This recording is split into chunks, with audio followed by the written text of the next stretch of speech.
አዳም ወዴት ነህ ያልከኝ በፍቅር ድምጽ ፈለከኝ። በተደጋጋሚ እቤት ሲውል ቡና ነው የምታፈላለት። ማታም ሲመጣ ቡና ታፈላለች። ብትችል ጧት ቡና አፍልታለት ራሱ ቡና ጠጥቶ ቢወጣ ደስ ይላታል። እና ታሞ ቤት በሚውልበት ሰዓት በቃ እኔን ከባከባለሁ ችግር የለውም ምናምን ብላ ቡና አፍልታ ፏፏርጋ በቃ ድምቅ አድርጋ ምናምን ህመሙን እንዲረሳ ታደርገዋለች። ጋቢውን ደረብ አድርጎ ቁጭ ብሎ ቴሌቪዥን እያየ ቡናውን እየጠጣ ምግቡ እየቀረበለት ምናምን ስለሚውል ቤት ውስጥ ሲሆን አይከፋውም። ታሞ መቅረቱን በምን ምክንያት እንደሆነ እንዳያስተውለው ነው የሚደረገው ያለው። እና ሚስቱ ደግሞ በተቃራኒ ብቻዋን ቡና በምታፈላበት ሰዓት አንዳንድ ጊዜ ዛር ይነሳባታል፣ ታጓራለች። ብቻዋን ቡና በምታፈላበት ሰዓት ዛር የሚነሳበት ምክንያት የራሱ የሆነ ምክንያት ቢኖረውም ግን አንድ ጊዜ ባሏ ባለበት ሰዓት ተነሳ ማለት ቡና እያፈላች አቦል ተጠጥቶ በረካ ሁለተኛ ላይ ማለት ነው እንግዲህ አይደል የምትሉት በረካ አቦል በረካ ከዛ በኋላ ጀባው ተወና ምናምን ትሉታላችሁ። ስም ወጥቶለታል እያንዳንዱ ያው ያጋንንት ስም እንደሆነ ይታወቃል። ግን ዞሮ ዞሮ ሁለተኛው ቡና እየተጠጣ ያለ ዛሯ ተነሳና የሚለፈልፈው ነገር ሰምቶ በጣም ደነገጠ። የደነገጠው ምንድነው? የህመሙ ምንጭ ምን እንደሆነ የመሰናክሉ ምንጭ ምን እንደሆነ ሲሰማ ደነገጠ። ሚስቱ እንደዛ እንደምታጓራ ችግር እንዳለባት አያውቅም። ግን ሹሩባ ትሰራለች፣ ኩል ትኳላለች፣ ሊፕስቲክ ትቀባለች። ድምቅ ብላ የነዚህ አንዳንድ ወደ ድሬዳዋ ወደ ሐረር አደሬዎች አካባቢ ላይ የሚለብሱት የሆነ ልብስ አለ እንደዚህ ቡና ሲያፈሉ የሚለብሱት ሽርጥ ታረጋለች። አንዳንዴ ነው ግን ብዙ ጊዜ ድምቅ ብላ ኢቭን ጆሮ ጌጥ አድርጋ ምናምን የዚህ ሳርዴታ ምናምን እንደዚህ ሰክታ ምናምን ሁሉ የምታፈላበት ጊዜ አለ። አንዳንዴ ነው አለፍ ብሎና ቡና ስታፈላ ይለያል። ሴሬሞኒዋ ደስ ይለዋል በእርግጥ እሱ። አሁን ግን ደነገጠ። በቃ ህመሙ ራሱ ከላይ ወለ ግፍፍ ብሎ ተነሳ። ማለት ድንጋጤ አንዳንድ ጊዜ እኮ ህመምን ያስረሳል ወይም ደግሞ ድካምን ያስረሳል አይደለም። ለምሳሌ በጣም የሰከረ ሰው እየተንገዳገደ መጥቶ ከሰው ጋር ሲጣላ ሲደባደብ ሲመታ ስካሩ ይለቀዋል ይባላል። ወይም ደግሞ ጸበል ወይ ውሃ ሲደፉበት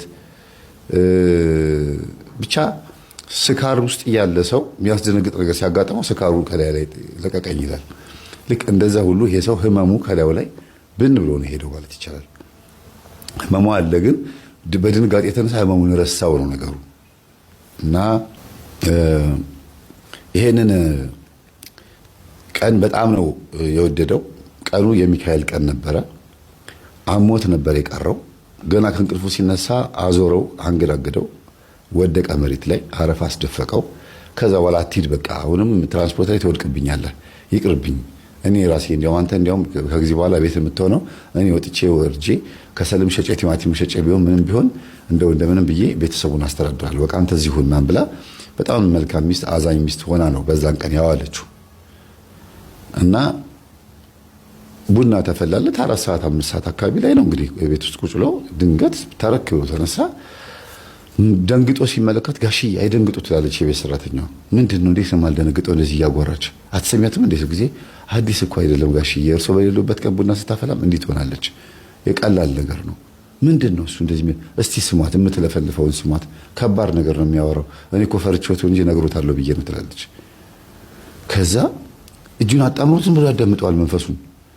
እና የሚያወራው ነገር ያው ታውቃላችሁ መቼም ቡና ሲፈላ ጅሬው ሲነሳ ያለ ነው የሚያወራው። ድምፁ ለየት ይላል አይደለም? እኔ እንዲያውኝ እንዲህ አድርጌ ምናምን በቃ የሆነ እንዲከበር የሚፈልገው የሆነ ለየት የሚያደርጋት የሚያወጣት ድምፅ አለች።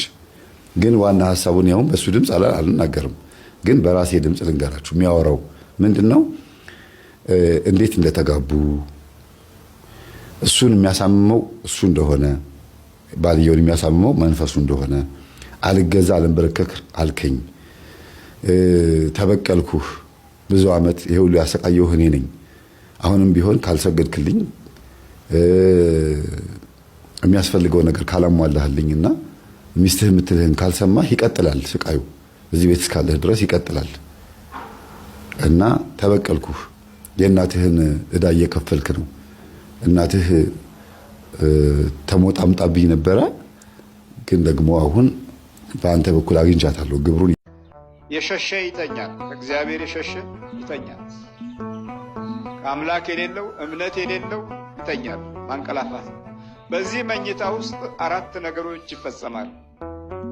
አንደኛ ተፈጥሮ ገጿን ትለውጥብሃለች። ምን ትለውጥብሃለች? ገጿን ትለውጥብሃለች። ሁለተኛ ኑሮ ከአንተ ፊቱን ያዞራል። ሶስተኛ ሰዎች ያንተን ውድቀት ይፈልጋሉ፣ ወደ ባህር እንድትገባ ይፈልጋሉ። አራተኛ ታሪክህም ጊዜህም ዘመንህም በከንቱ ያልቃል፣ ዝም ብሎ ያልቃል። ተፈጥሮ ገጿን ስትለውጥብህ እንደ ዮናስ ነው የሚሆንብህ። ማዕበል ይነሳል፣ ስትተኛ ማዕበል ይነሳል። ያው የተኛን ትውልድ ስለነበር ከዓይነ ጥላ ጋር ስንወለድ እኮ ብዙዎቻችን አላወቅነው። ከዛር ጋር ስንወለድ ብዙዎቻችን አላወቅነው። ከመንፈስ ጋር ስንወለድ፣ ከመንፈስ ጋር ስንሰራ፣ ከመንፈስ ጋር ሕይወታችን ሲዘበራረቅ፣ እንደ ክፉ መንፈስ ስናስብ ምንም አላወቅነው። የራሳችን ባህሪ አድርገን ያሰብነው። በዚህ ጉዞ ውስጥ ጊዜህ ይለወጣል። ዘመንህ ከፊትህ ላይ የሚቆመው ዘመን ተመልሶ አንተን መኖርን የሚፈታተን ይሆናል። ለዮናስ ትልቁ ፈተና መተኛቱ ብቻ አይደለም፣ ከፊት ያለው ማዕበል ነው። ተኝቷል። ከዚህ ከዮናስ የበለጠ ምን ምልክት ይሰጣችኋል አላቸው። ተኝቶ ነው።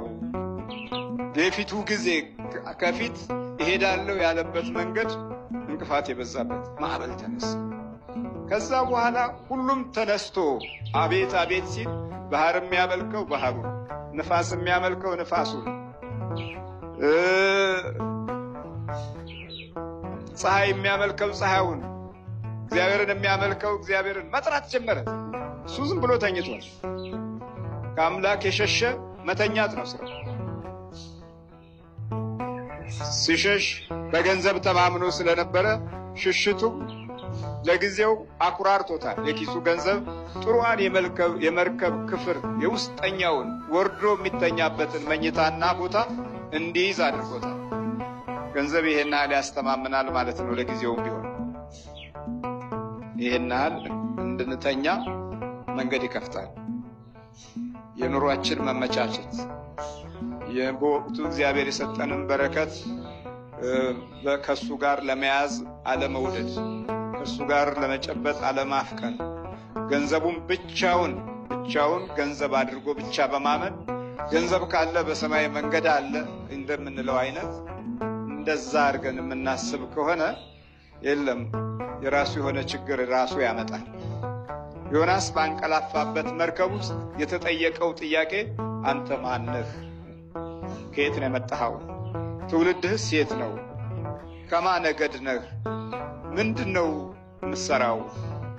በል ተነስ፣ ወደ አምላክህ ጩህ። እኛም ወደ አምላካችን ጮኸናል፣ ግን ችግሩ አልቆመም፣ ፈተናው አልቆመም አለው።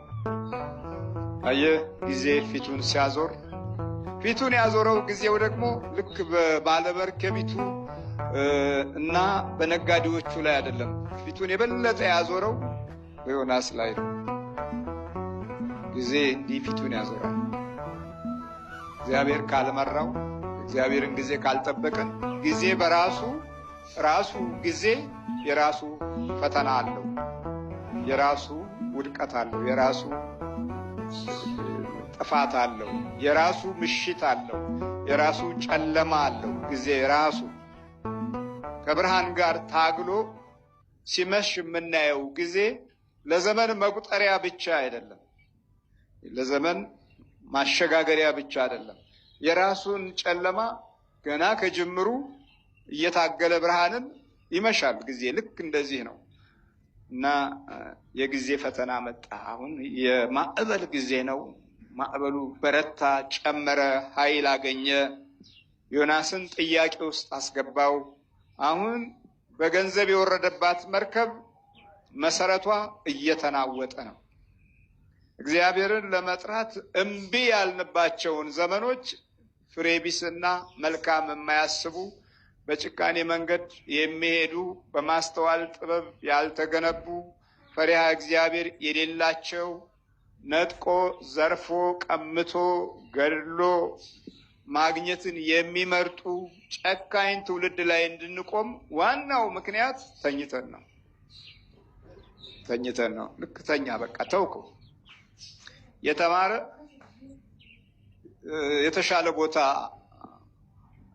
ይወስደናል አልንና በእውቀት ተማመንን፣ በዲግሪዎቻችን ተማመንን፣ በሙያችን ተማመንን፣ በውጭው ዓለም ምክርና ቲዎሪም ተማመንን፣ በፍልስፍናም እንዲሁ የበረታን ሰዎች ለመምሰል የቲዎሪውን ዓለም ቅድሚያ ሰጠነው። ማውራትን እና ወሬ ማወቅን ራሱን የቻለ የእንጀራ እድል አድርገን አሰብነው። ስናወራ ግን ከፊት ያለውን እያየን አይደለም፣ ለጊዜው ነው። ልክ ተኝተን የምናወራ ስለሆነ ከማዕበሉና ከፈተናው አናመልጥም። ዮናስ እንዲህ ነው የገጠመው። ጊዜ አወከው። ከዛ በኋላ የመኝታ ጊዜ አልነበረምና አሁን መናገር ጀመረ። እኔ እግዚአብሔርን የማመልክ ነኝ፣ ትውልዴም ዕብራዊ እስራኤላዊ ነኝ፣ እግዚአብሔርን በማምለክ እታወቃለሁ አለ። ታዲያ ጥራ አምላክህን አሉ። እየኮበለለ ማንን ይጥራ? ክፉና መንዝራ ለሆነ ትውልድ ከዚህ ከዮናስ በስተቀረ ሌላ ምልክት የለውም። የሚበልጠው ጌታ ግን ይኸው ከእናንተ ጋር ነበረ። በዮናስ እንግዲህ አይታችኋል። ችግሩንም ነው መኮብለሉንም ጭምር ነው የምናየው። ከአሳ ሆድ መትረፉን ብቻ አይደለም። ከዛ በኋላ ጥራ አለው። ጠራ፣ እግዚአብሔርም አልሰማውም። አይ እንግዲያውማ ካላችሁ እኔ እግዚአብሔር ተናግሮ የነበረ ከእግዚአብሔር የኮበለልኩ ሰው ነኝና ሁላችሁም ከምትጠፉ እኔን ወደ ባህር ውስጥ አውርዱኝ አላቸው። አውርዱኝ ለማለት ያስገደደው ዕጣ ደረሰው። በቃ ይህ ሁሉ ቁጣ የመጣብን በመካከላችን አንድ ወንጀለኛ አለ።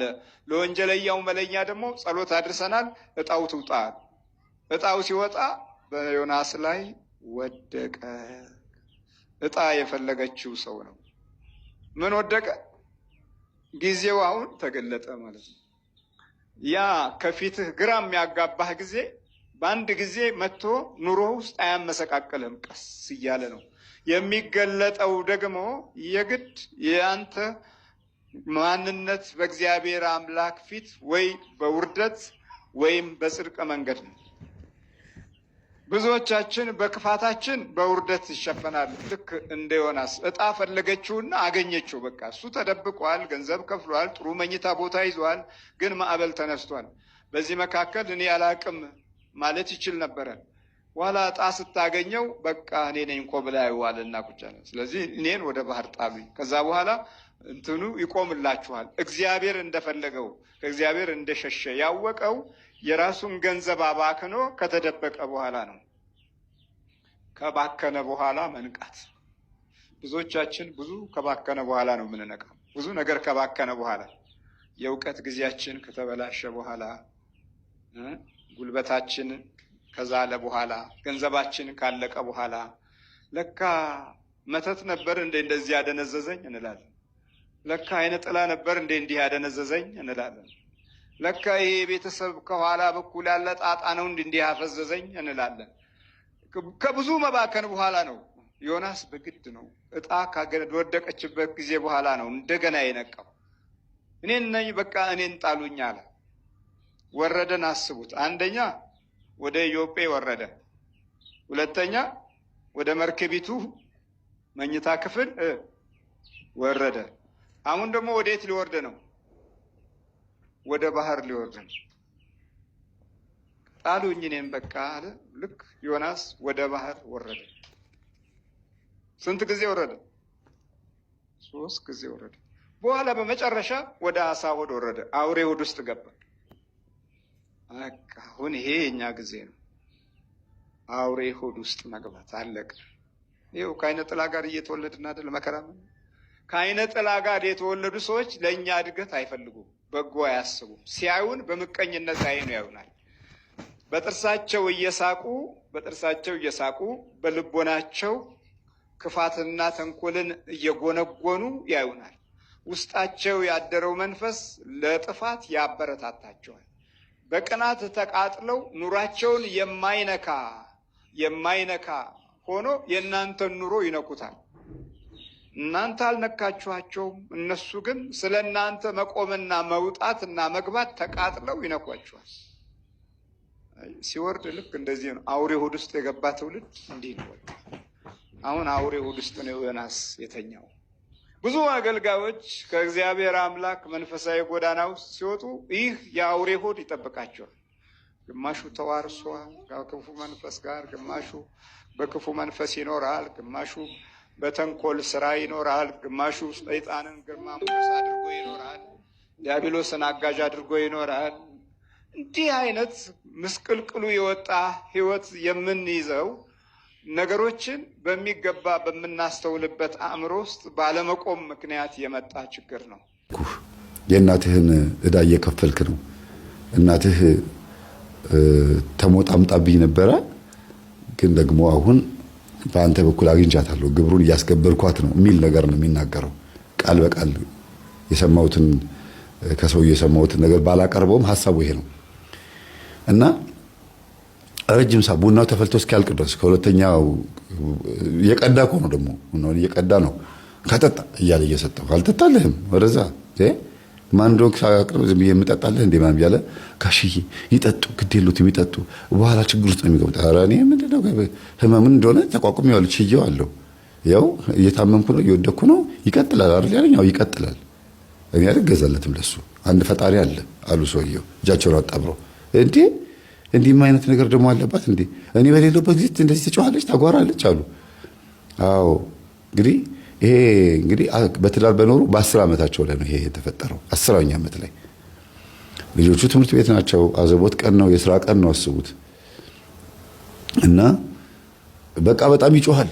ጠጣ ብያለሁ አለበለዚያ እኔ ጉድ ነው የምሰራ እንዴ በሞት ነው ብትገለኝ ነው ሌላ ምን ታደርገኛለህ? ያው ያሰቃየኸኛል አንተ እኔ ነኝ አይደል ያሳመንኩህ የምትለኝ በቃ ብትገለኝ ነው ሌላ ምን ታመጣለህ? አልገዛልህም። በመሰረቱ ሰውየው ይሄን የተናገረው ለምንድን ነው? በባህሪዬ አለ አልሞት ባይ ተጋዳይ ነኝ አለ። በባህሪ እንግዲህ አዋጅሬው ጸባይ ነው። በርግጥ ወደ መልካም ነገር ቀይሮት አልሰግድልህም አለው እንጂ እግዚአብሔር ረዳው እንጂ በዚህ ባህሪው ተነስቶ በቃ ግትር ያለ ሰው ነው። እንደሚናገረው ከሆነ በቃ አንድ ነገር አይሆንም ካለ አይሆንም ነው፣ ይሆናል ካለ ይሆናል ነው፣ መፈጸም አለበት። ስብሰባ ላይ ራሱ ሐሳቡን ካልተቀበሉት ተነስቶ ነው የሚወጣው። ሊቀመንበር ሆኖ ያውቃል። የኮንዶሚኒየም የአንድ ትልቅ ኮሚቴ ሊቀመንበር ሆኖ ያውቃል እና ሐሳቡን እንዲቀበሉት የማያደርገው ጥረት የለም። በዚህም በዛም ብሎ ሐሳቡን እንዲቀበሉት ያደርጋል። ሐሳቡን ካልተቀበሉት በቃ እናንተ እንደምትፈልጉት ስሩ ምናምን ብሎ ተነስቶ ይወጣል እና ይታወቅበታል። ይሄ ካፈርኩ አይመልስም ወይም ደግሞ እፍርቲያም የሚባል የለም በልጆች ቋንቋ። እንደዚህ አይነት ባህሪ ያለበት ሰውየው እዚህ ጋርም ልክ እንደዛ ነው የሆነው እና እሺ ምናምን ብሎ ፈርቶ የሚንበረከክ መስሎት ነበር አጅሬው። በዛው ልቡ ድንድን አለ። አይሆንም አለ፣ ግግም አለ። ከዛ ሰራተኛዋ ጋሽዬ ግድ የሉትም ለልጆቹ ሲሉ እንደችን ስኒ ብቻ ይጠጡ እንዴ አንቺ የሴትዮዋ ተባባሪ ነሽ እንዴ? አይደለም እርሶ በሌሉበት ሰዓት ሲይዘት ነበር። እገለዋለሁ ደፋዋለሁ። ይግደለኛ ወልጃለሁ፣ ልጆች ያድጋሉ፣ በቃ ሞታለሁ።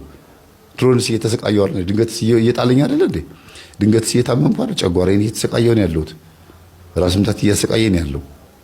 ስለዚህ ያለብኝን ችግር ተቋቁሜው ችዬው ያለው ሰው 10 ዓመት ችዬው ያለው ሰው ስለሆንኩ ይቀጥላል ማለት ነው። ይቀጥላል በቃ ምንም አዲስ ነገር የለም። እሱን ፈርቼ የሚቀርልኝ ህመም ይቅርብኝ። ለሱ ተገዝቼ ለሱ ተንበርክኬ የሚጠፋ በሽታ ካለ ይቅርብኝ፣ አልፈልግም። እግዚአብሔር እንዲያውም ከዚህ በኋላ በረታለሁ ብሎ ደምጋይ ድግግም አለ ይሄ ሰው በቃ ድግግም። ከዛ ቡናው ተፈልቶ ሲያልቅ ሰራተኛዋና ሰውየው እየተጨቃጨቁ ሴትዮዋ ልቧ ምልስ አለ። ከዛ ምን ሆንክ ጌትዬ ምን ሆናችኋል? ቡና ማብሱ ጊዜ ኧረ ተይ አሉና ዝም አሉ። ከዛ ሰራተኛዋ ከርቀት ሆና ካሽ ስበር ትላለች። ነገሩን ምንም ነገር አልነግራትም ብለው ዝም አሉና ተነስተው ወደ ጓዳ ገቡ። ወደ ጓዳ ገቡና ምንድነው የምትይው አሏት። ካሽዬ እንዲሆነሽ ነበር እንደዚህ ጮኸሽ ነበር አይበሏት፣ አደገኛ መንፈስ ነው ዝም ይበሉ አለች። በይ አንቺ የዚህ መንፈስ ተባባሪ ነሽ፣ ደሞዝሽን እሰጥሻለሁ፣ በዚህ ሳምንት ትሄጃለሽ አላት። አዎ ይሻለኛል፣ በወጣ ይሻለኛል።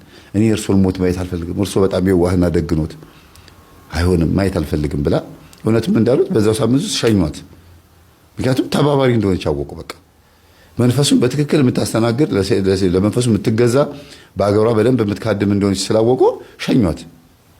ነገረቻቸው። በቃ ይሄ እንደዚህ ነው፣ ይሄን አውቀዋለሁ፣ እንዲህ ካልታዘዙት እንደዚህ ያደርጋል፣ እንደዚህ ያደርጋል። ዝም ብሎ ሰሟትና እስቲ እንደው አሁን እኔም አልታዘዝም ብለዋለሁ፣ እስቲ ምን እንደሚመጣ ያለው እንዲያውም ከዚህ በኋላ ምን እንደሚመጣ ያለው አሉ እና በሽታው ቀጠለ። ማይግሪኑም ጨመረ። ጨጓራ በሽታውን በቃ ደም ነው የሚተፉት፣ በጣም ከባድ ሆነ። ለሚስታቸው ግን አልነገሯትም። አጓርተሽ እንደዚህ ብለሽ ለፍልፈሽ እንደዚህ ያልሽኝ ይሄ ነው እንደዚህ ያደርገኝ ምናምን አላሉም። እንዴት ነበር ግን የተጋባ ነው ምናምን ብሎ ጠየቋት።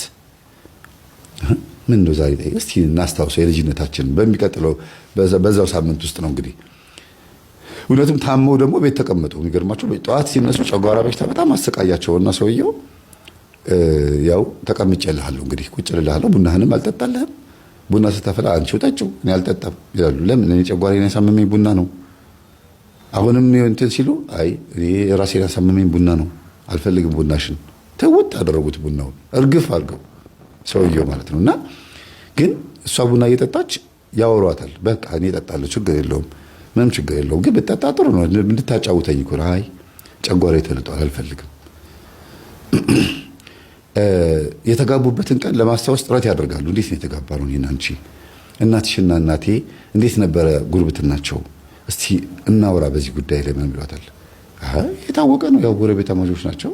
ከዛ ያንተ እናት መጥተው እኔን እና ጠየቁ። ከዛ ተጋባን። ምንም አዲስ ነገር የለም እኮ አለችው። እና ግን የምታውቀው ነገር ካለ ብለው ነው የሚጠይቋት። እና በእርግጥ ሚስትየዋ እንዴት እንደተጋቡ የምታውቀው ይሄንን ብቻ ነው ያለው ነገር፣ ፊት ለፊት ያለው ነገር ብቻ ነው። በውስጥ በኩል ያለው ነገር የምታውቀው ነገር የለም። ይሄ መንፈስ ታዲያ ከየት መጣ? ወይ የደበቀችኝ ነገር አለ፣ ወይ ይሄ መንፈስ እሷ ሳታውቀው እሷ ላይ ገብቷል። ከእናትና ከአባቷ ተዋርሳለች፣ ወይም ደግሞ ከእናቷ የወረሰችው ነገር አለ። ምክንያቱም ሲለፈልፍ የሰሙት ነገር በጣም ከባድ ነው። ልንገራችሁ፣ ዋና ትልቁ ነገር የተፈጠረውን ጸብ ማለት ነው። እንግዲህ መንፈሱ ሲለፈልፍ እሳቸው የሰሙት ምንድን ነው? ያኔ ከመጋባታቸው በፊት እነዚህ ሁለቱ ባልና ሚስቶች እናትና አባታቸው ወይም ደግሞ እናትና እናታቸው በሰፈር ውስጥ በግብር ምክንያት ለመናፍስት በመገበር ምክንያት ለምንድን ነው መታኔ ጋር ማትካድመው? ለምንድን ነው ማትገብርልኝ? እሷ ብቻ ነች መታኔ ጋር ማትገብረው ማትካድመው። የኛ ሰው የኛ ዘር ወይም ደግሞ የኛው አካል እንደሆነች አውቃለሁ፣ ለምንድን ነው ማትካድምልኝ ብለው ሴትዮዋ ይጮሃሉ። የማን እናት? የልጅቷ እናት፣ የሚስትየዋ እናት ማለት ነው። ከዛ አማላጅ ይመጣል። የማን እናት ጋር? የባልየው እናት ጋር አማላጅ ይመጣል። መተሽ ለምንድን ነው ቡና ማጠጪው? አኩርፈሽ ልትቀሪ ነው ወይ? ትመጪ ትገብሪ ነበር በፊት፣ አሁን ደግሞ ቀረሽ። ምክንያትሽ ምንድን ነው? ተብለሻል፣ ነይ ተብለሻል ሲለው ጊዜ አልመጣም በቃ አልፈልግም፣ ከእሷ ጋር መቀላቀል አልፈልግም፣ መብቴ እኮ ነው ምናምን አሉ። እና እኛ እናት የሚስትየዋ እናት ይዝታሉ። እንደው እኔ አንቺ አልገብርም ብትይ አዙሬ እኔ በልጅሽ በኩል አስገብርሻለሁ፣ ታያለሽ። አንቺ ዘሬን ጠልተሽ ብሔሬን ጠልተሽ እንደገናም ደግሞ የኔን ከራማ ጠልተሽ ትገቢና እንዲያውም ጭራሽ ከኔ ጋር ነው የምትዋጁ፣ ከሌላው ሰው ይልቅ እንዲያውም አንቺ ነሽ ከኔ ጋር የምትጣመሪው ብለው ዝተው ነበረ። እናትየው ማለት ነው። የሰፈሩ ዋና ካዳሚ ናቸው። እና የተናገሩት ነገር ጠብ አይልም ይደርሳል ነው የሚባለው። እጅግ በጣም የሚፈሩ ከተራገሙ ከመረቁም ወይም ደግሞ የሆነ ነገር ከተናገሩ አንድ ነገር ይደርሳል ነው የሚባለው። እና ይሄንን ነገር ደግሞ እናቶች ብቻ ነው የሚያውቁት፣ ልጆች አያውቁም። ልጆች ትምህርት ቤት ይውላሉ፣ ሲሮጡ እዛም አለሌ ናቸው የልጆቻቸው። እናቶች ግን ይሄን ነገር በደንብ ያውቃሉ። ቡና ሲያፈሉ የሚጠራሩት እናቶች ናቸው። አሁን ትልቁ ችግር ይሄን ነው የምነግራችሁ። በየሰፈሩ በየቦታው ልጆቻችሁ ያለባል አንዳንድ ልጅ ብቻ ወልደው፣ ሴቶች ልጆቻችሁ ማለት ነው ወልደው ዲቃላ ብቻ ይዘው እንዲቀመጡ ምክንያት የሆነበትን ምክንያትም ራሱ አሁን እንድታውቁ ትፈልጋለሁ። እዚህ አሁንም ብላችሁ ሰፈር ውስጥ ያሉት እናቶች እኚህ ሴትዮ ቤት እየመጡ ነው የሚያስካድሙት። ሁሉም እናቶች ልጆቻቸው ሴቶች ልጆቻቸው አንዳንድ ወልደው የመጀመሪያ ልጆቻቸው ባሎች የሉም። ሁለተኛ ልጆቻቸው ባሎችም ራሱ የሌሉም አሉ። እና በቃ ሁሉም ሴቶች አንዳንድ ልጅ ያላቸው ሰፈር ውስጥ የልጅ ማዕት ነው፣ ግን ትዳር የለም። ፈተው መጥተው ከእናታቸው ጋር የሚኖሩት ከእናታቸው ጋርም አይስማሙም፣ ይጣላሉ፣ ይፋጃሉ፣ ይናቆራሉ ምናምን። የልጆቻቸውም አባት አንዳንዶቹ ጭራሽ ዞር ብሎ ማያዩአቸው እንደዚህ ነው በቃ። እና የብዙ ትዳር መፍረስም ሆነ የአንዳንድ ስራዎች መበላሸት ተጠያቂ የሚሆኑት አብዛኛውን ጊዜ ቤት ውስጥ በሚካደመውና በሚፈላው ቡና ወይም ደግሞ እርስ በርስ በሚወራወሩት መናፍስት ምክንያት እንደሚሆን እንድታውቁ ፈልጋለሁ። ደጋግሜ ነው የምናገረው ይሄንን። ለሁሉም ነገር ተጠያቂ ሊሆን የሚችል ምን እንደሆነ በትምህርቴ ውስጥ ሁልጊዜ እናገራለሁ። እና አሁን እዚህ ቦታ ላይ ግን የባስ እንዲያውም የበሽታዎች ሁሉ መገኛም ራሱ ሆኖ ነው የተገኘው መንፈስ። እና እኚህ እናት የሴቷ የሚስትየዋ እናት እንደዛቱትም ይሄ ልጅ መጥቶ የትዳር ጥያቄ እንዲያቀርብ ልጆትን ወድጃታለሁ እንዲል ተደርጎ መስተፋቅር ተሰርቶ ከዛ እሺ ተብሎ ተጋብተው እንግዲህ ልጆቻችን ከተፋቀሩማ እኛ ምን እናደርጋለን ብሎ እኚህም እናት የባል እናት ማለት ነው የባል እናት በቃ እሺ ብለው ሄደው ታርቀው በዛ አዳም ወዴት ነህ ያልከኝ በፍቅር ድምፅ ፈለከኝ አልብሰኝ ነጩን ልብስ እወድሃለሁ ኢየሱስ አከብረሃለሁ ክርስቶስ